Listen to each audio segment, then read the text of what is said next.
Uno de los elementos fundamentales en todas las revoluciones nuestras, de nuestra América, de nuestra patria grande, tienen que ver con la liberación de la tierra.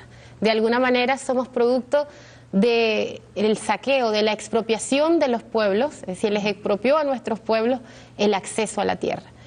Y por eso sigue siendo todavía una bandera que reclaman los indígenas, los campesinos, los afrodescendientes, los pueblos, es decir, tener la posibilidad de la tierra. Todavía nosotros tenemos, hasta hace poco, cantidades enormes de hectáreas en manos de la corona inglesa, por ejemplo.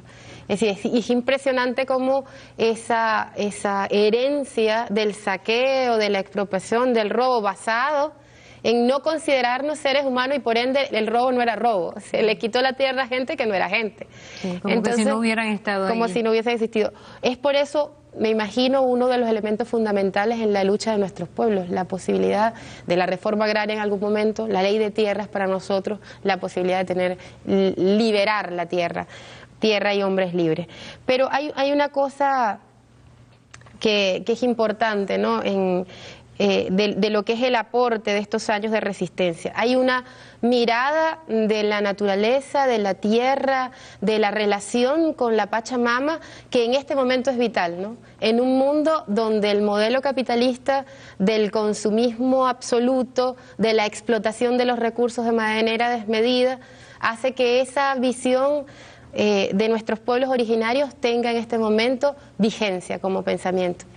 Sí, mira, no solamente tiene vigencia, sino que es, yo diría, califica a todos los movimientos indígenas, de los pueblos indígenas americanos, y entra en contradicción y es responsable de todas esas contradicciones y todos esos debates y todas esas diferencias que estamos viendo.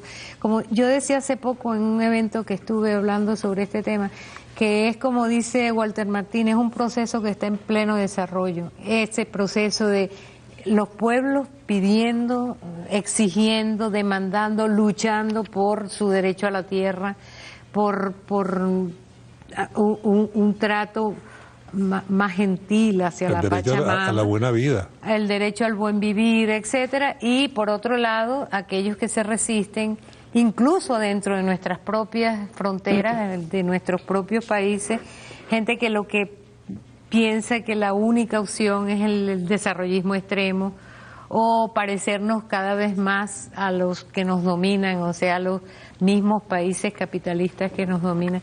Esa contradicción es, creo yo, uno de los factores o los motores de los movimientos de los pueblos indígenas, pero también de los movimientos campesinos, en general de nuestros pueblos,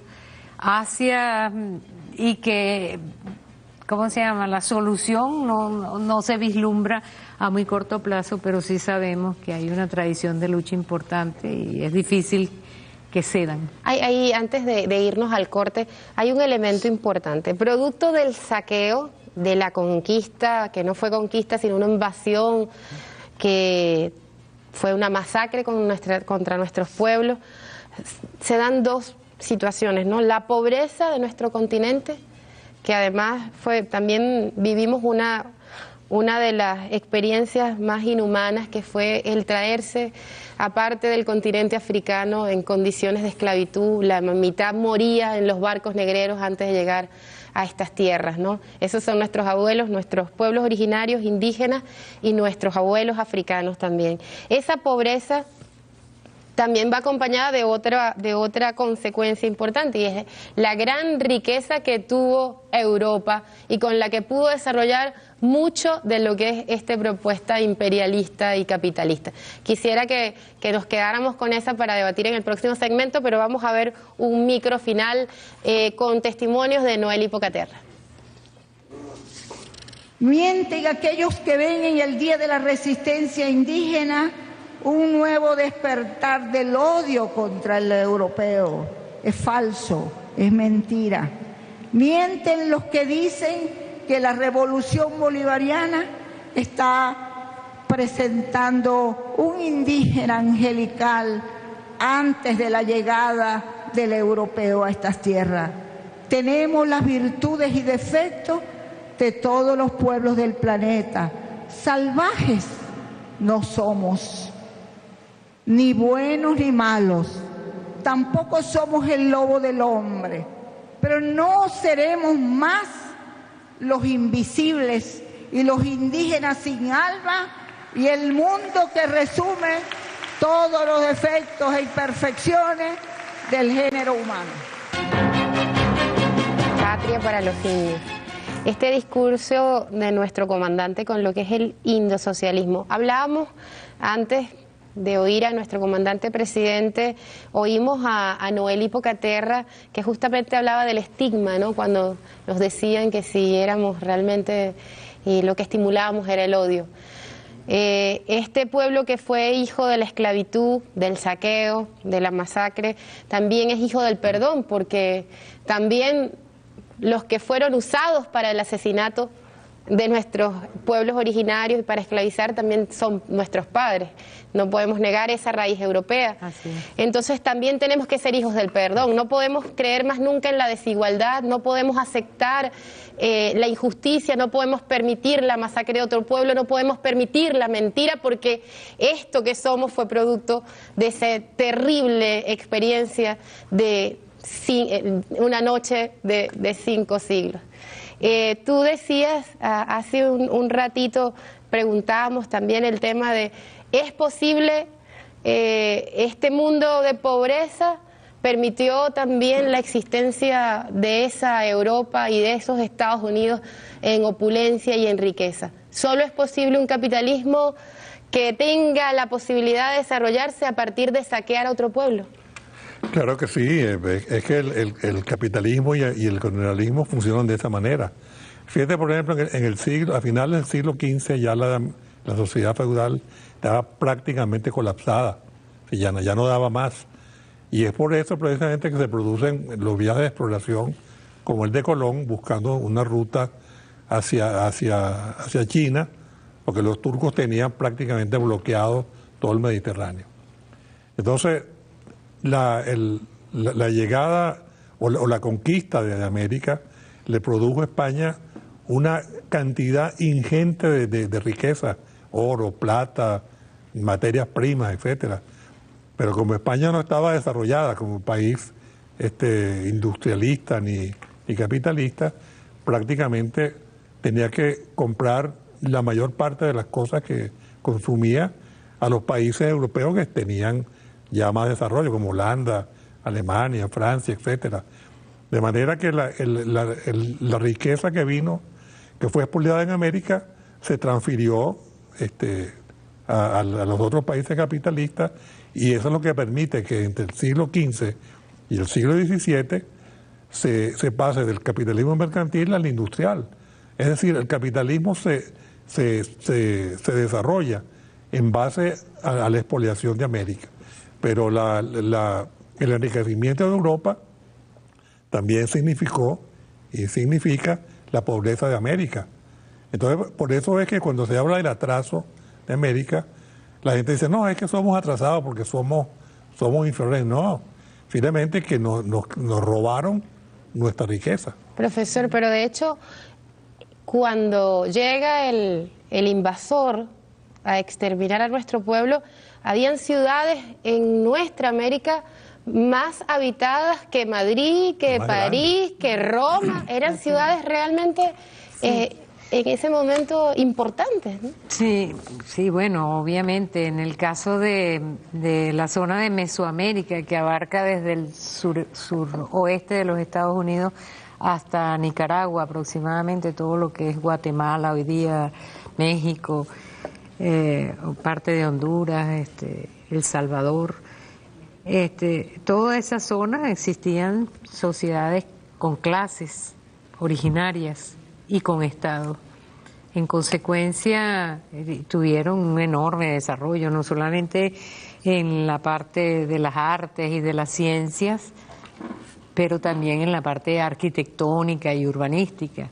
Y la ciudad de Teotihuacán fue un ejemplo de eso que estabas mencionando. Era una ciudad gigantesca. Es decir, que no empieza esta idea de que realmente, porque al final nuestros indígenas, los que no fueron asesinados, los que para no someterse a la esclavitud se internan en lo más profundo de la selva, se van a los espacios más remotos, el desarrollo se impide a partir de quedar en zonas como campos de concentración, lugares. Sí, pero hay algo que yo reivindicaría más.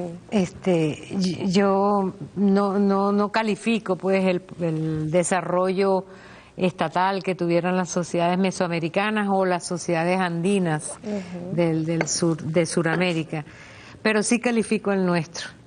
Y yo diría que siempre ha sido muy disminuido, incluso por los arqueólogos y las arqueólogas y los historiadores.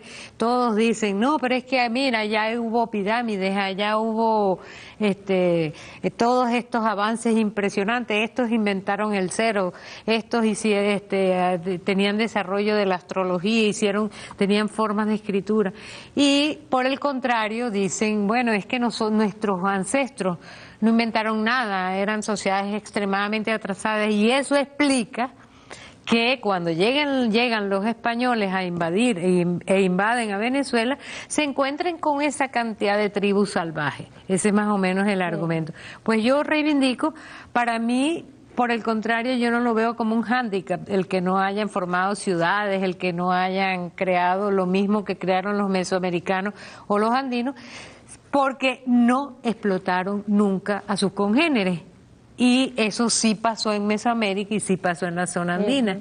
Sí habían clases. Aquí nuestros indígenas decidieron no crear una sociedad de clases, sino una sociedad igualitaria, horizontal, donde las decisiones se tomaban en colectivo. Y yo reivindico eso como uno de las aportes más extraordinarios de nuestro pasado a nuestro presente. Y tal vez eso explica también nuestro momento, este presente. Así es, y no es solamente sino el de cuando Bolívar,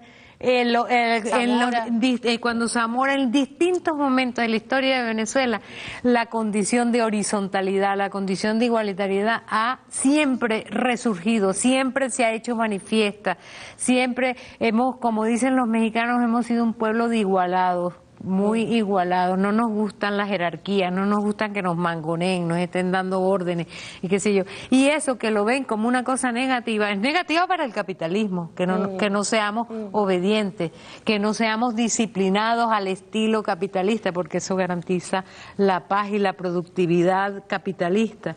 Mientras que yo considero de que este desorden, este espontaneísmo del cual somos acusados, es producto de eso, de que tenemos un larguísimo pasado, porque nuestra historia social no comenzó el 12 de octubre.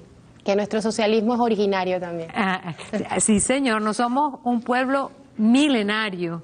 En Venezuela, el territorio venezolano fue ocupado hace 14.500 años, o sea, alrededor de 15.000 años atrás. Entonces tenemos 15.000 años de igualitarismo.